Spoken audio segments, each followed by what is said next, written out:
Hey guys, my name is Kishan. I am one of the founders of the Central Park Bubbles. Basically what I do is I make these giant bubbles here in Central Park in New York City. I love Central Park. I first walked into Central Park a little over 20 years ago. It's located in the middle of Manhattan, and it takes you away from the city. It's got lakes and waterfalls and all sorts of different things you would find in nature that you wouldn't expect to be in the middle of a metropolis.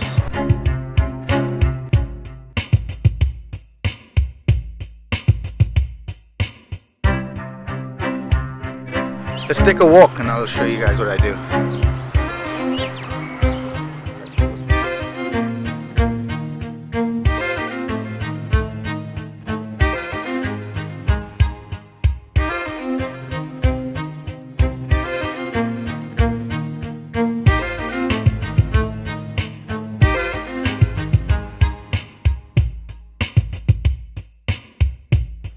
I was kind of hanging out in Central Park one day and I saw this guy trying to make some big bubbles using this machine that was just making one size bubbles, and I think that day I turned to him and I said, "Hey man, I'm gonna come out here and I'm gonna make bigger bubbles than you," and he said, "Bring it on."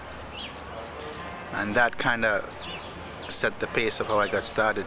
I kind of said that to him for a month or so before he took my advice basically, and then one day he asked me to help him, and while I was helping him I became inspired.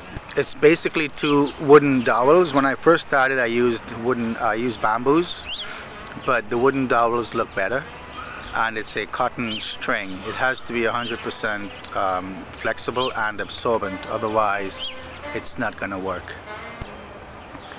It's not so much just the recipe of my bubble mixture, but the weather. The humidity has to be above 40%, and the wind preferably below 10 miles an hour. If it's too dry or too windy, it doesn't really work for giant bubbles.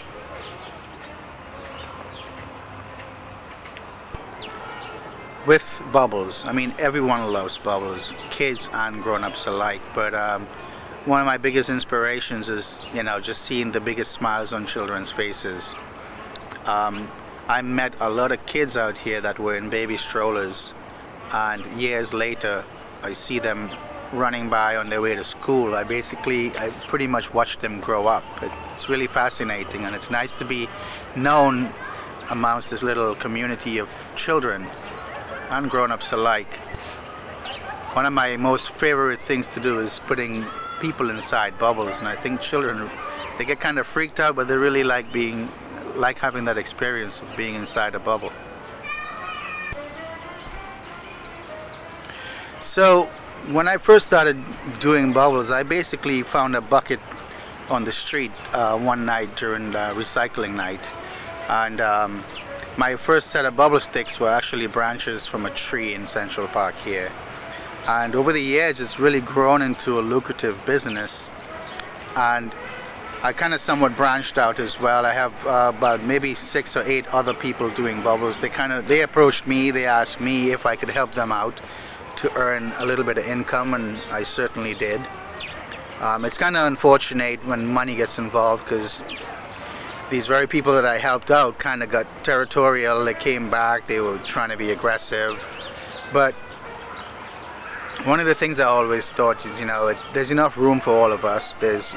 As long as you can think creatively instead of trying to be competitive, I think you'll be fine. There's always going to be a way.